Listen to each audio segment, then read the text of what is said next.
Bonjour mesdames, messieurs, bienvenue à une autre émission de Randonnée Québec Quad. J'espère que votre automne se passe bien. Cette semaine, on se dirige du côté de la pourvoirie du lac Beauregard où nous avons exploré les lieux pour vous. Et ensuite, je vous parle forfait quad. Ken sera également de la partie avec ses essais quad. Cette semaine, c'est un Arctic 4. Depuis, il nous donne un conseil pratique. Danny Gagnon vient nous jaser. Attachez votre casque, c'est parti.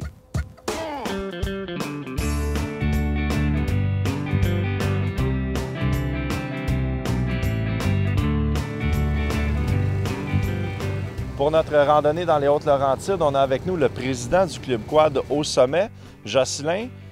C'est tout nouveau, le club ici. Oui, c'est un club qui est né durant l'année 2010. Dans le fond, c'est deux petits clubs qui se sont fusionnés pour créer un club pour s'occuper surtout peut-être du dossier de la Transec et des sentiers autour des deux villages de Sainte-Anne et de l'Ascension. Est-ce qu'on peut retrouver la plupart des services dans le club d'Haut Sommet? C'est sûr. C'est le sentier Transec, comme je disais tantôt, et 10 pourvoyeurs le long. Et quand on parle des sentiers, ils sont autour des villages de Sainte-Anne, l'Ascension, Lac-Saguet. Et toutes ces municipalités-là ont adopté des règlements pour la circulation des quads sur les chemins municipaux. C'est une chose qu'on ne voit pas souvent, mais qu'on est content de voir, c'est que justement, la municipalité est consciente de l'apport du touriste dans la région. Donc, ils nous laissent circuler à certains endroits pour se rendre justement vers les bons services. Tout à fait. Toutes les municipalités jusqu'à date qu'on a rencontrées, l'Ascension, Sainte-Anne-du-Lac, Lac-Saguet, ont adopté les règlements en conséquence pour permettre une circulation légale, si on veut, là, selon les règles du ministère des Transports.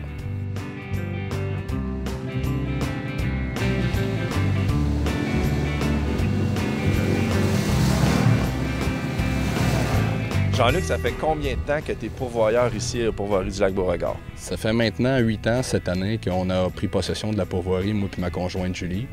On a fait beaucoup de travaux ici. On a réaménagé la pourvoirie quasiment de fond en comble.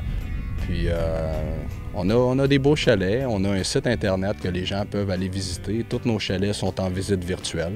Fait que ça donne une bonne idée du site et de l'emplacement. Qu'est-ce qui est offert comme service ici à la pourvoirie? Évidemment, on parle de chasse, pêche. On parle de chasse, pêche, villégiature, on a des sentiers pédestres, on a des sentiers aménagés pour les gens qui ont envie de faire du quad plus lentement, disons des balades. On a un belvédère aménagé, on a un service, on a des pontons en location, des bateaux, des canots. On peut faire du plein air, du quad, de la pêche et de la chasse, à peu près tout ce qui se fait en forêt. La superficie de la pourvoirie est de 148,5 km². On compte 55 lacs sur la pourvoirie, dont environ une trentaine accessibles comme c'est là en véhicule pour pratiquer la pêche. Certains sont juste par des sentiers de marche ou bien non par canot.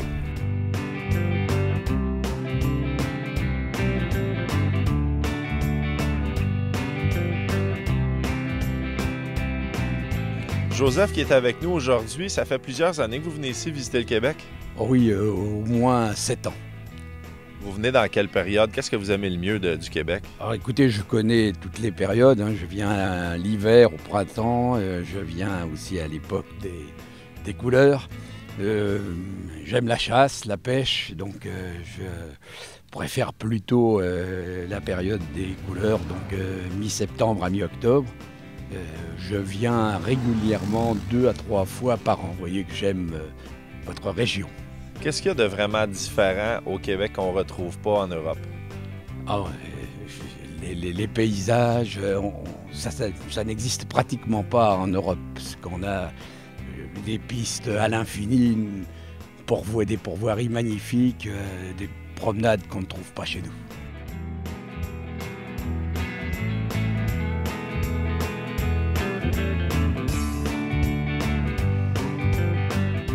Qu'est-ce qu'il y a de beau à venir découvrir dans la région? Tout. La nature, la condition de nos sentiers. On a des sentiers qui sont très bien entretenus. Il faut penser que les sentiers sont entretenus hiver et été. La plupart des sentiers sont 4 saisons. La nature est extraordinaire, l'étang est vaste. On n'a pas le trafic des régions plus urbanisées. On est en terre publique, donc de là, on est des anciens chemins forestiers, on a de très beaux sentiers. Et aussi, c'est le fait d'être capable de faire plusieurs kilomètres en forêt sans jamais arrêter. Et aussi de faire de très grandes distances comme la Transec, 407 km. Et en tout et partout, on est près de 2500 km de sentiers quad dans la région d'Antoine-Labelle.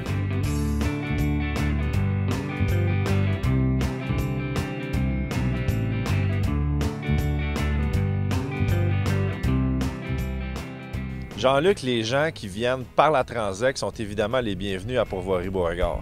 Bien, c'est sûr, on a créé ce sentier-là un peu à cet effet-là. C'était pour donner un accès à tous les gens à travers les pourvoiries. Puis les pourvoiries, bien, on s'est unis un peu à ce sentier-là. Puis on attend des gens, oui, on est là pour ça.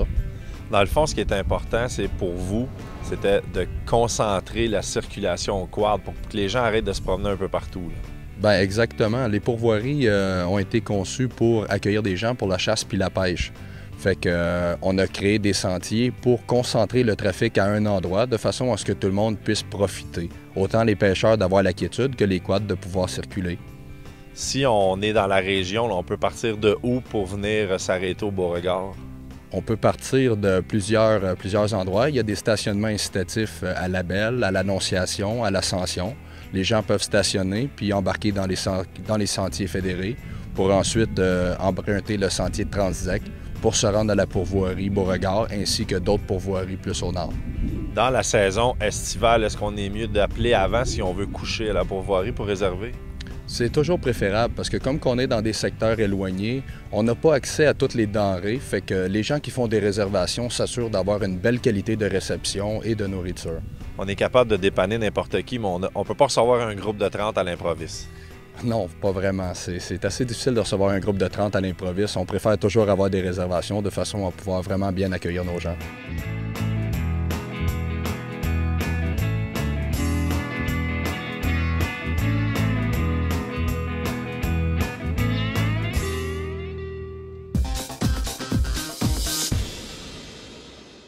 Plusieurs organisations reconnaissent le tourisme quad. C'est pourquoi de plus en plus de forfaits quad font leur apparition. Cette semaine, je vous présente d'abord la Tournée du Diable.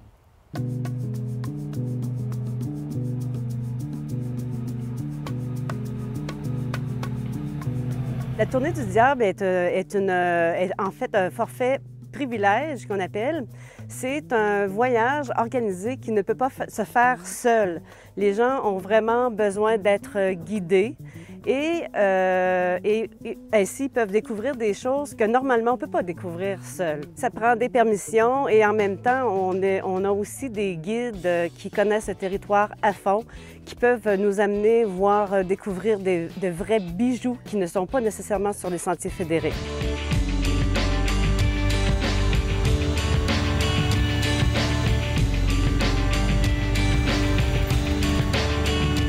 On a un bon réseau, on a des bons pourvoyeurs qui accueillent le quad dans la région. On a un bon système aussi de motels dans les petits villages, de restauration.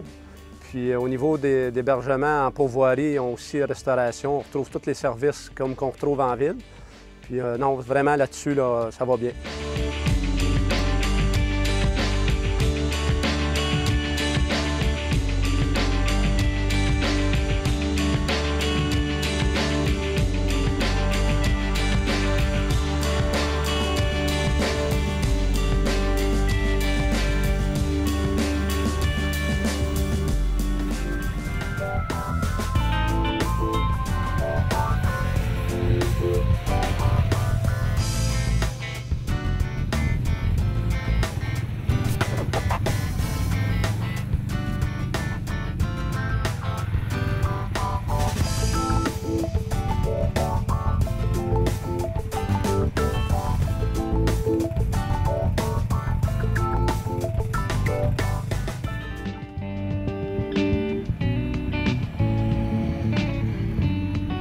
Bien, le forfait privilège s'adresse à des quadistes principalement.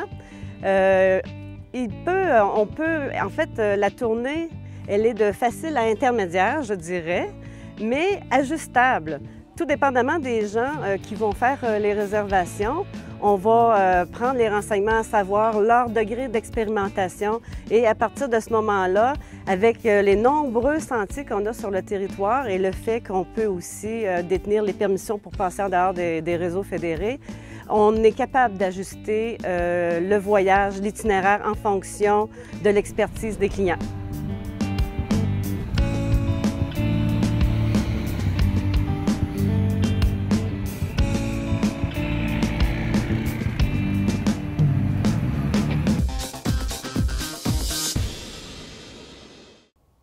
La Fédération québécoise des clubs quad, elle aussi, organise des activités encadrées pour faire découvrir aux quadistes des régions au guidon de leur engin préféré.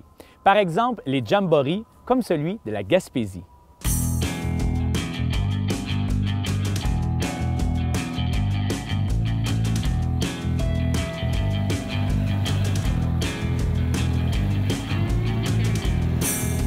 Quand on arrive en touriste, il ne faut pas se gêner d'aller voir le concessionnaire ou de contacter le club, de parler avec les gens. Puis ces gens-là dans les régions sont tellement contents d'accueillir des touristes que bien des fois, les clubs ils vont s'offrir de vous guider, de vous emmener voir des beaux points de vue, des endroits qu'en tant que touriste, vous n'auriez pas vu autrement. Donc n'hésitez pas à vous informer dans les clubs, puis dans les stations-service, les concessionnaires, quand vous êtes dans une région, dans un petit village. Ici, à Mont-Saint-Pierre, ce week-end, on ne peut pas venir à Mont-Saint-Pierre sans aller chez Pierre Coulombe Yamaha. Pierre, il va vous dire, va faire le sentier de l'Orignal, va voir telle montagne, va faire la vallée Taconique. Et c'est des endroits que si on le ferait juste en touriste, sans parler à personne, c'est des endroits qu'on ne verrait pas. On resterait sur le sentier principal, puis on manquerait des belles choses. Donc, c'est important de s'informer aux gens. Tu sais, l'année passée, on est allé à Carleton. Le président du club, il nous a emmenés à des points de vue fantastiques. Donc, il ne faut pas se gêner.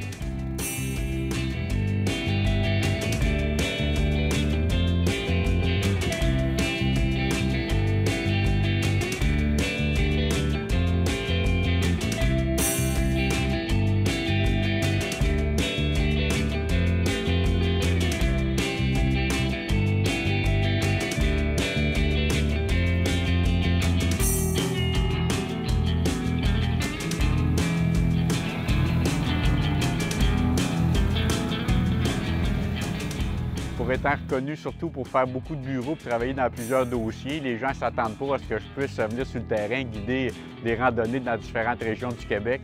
Puis pour moi, c'est un privilège de pouvoir le faire. Mon travail m'a amené à visiter l'ensemble des sentiers de nos clubs au Québec, parce qu'on a 123 clubs, je les ai pratiquement tous faits. Donc, les gens, ils te voient autrement que le gars de bureau, puis ça leur permet de te parler de leurs problématiques terrain.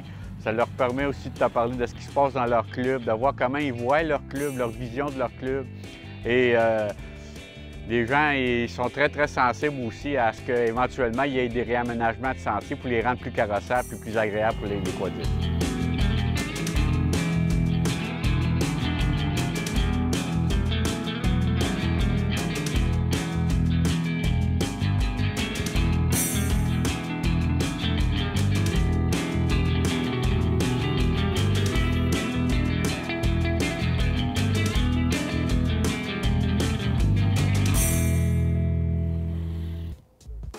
C'est déjà tout pour cette semaine, en espérant que cette émission vous a plu. Je vous rappelle que notre nouveau site Internet sera en ligne très bientôt. D'ici là, bonne semaine, à la semaine prochaine.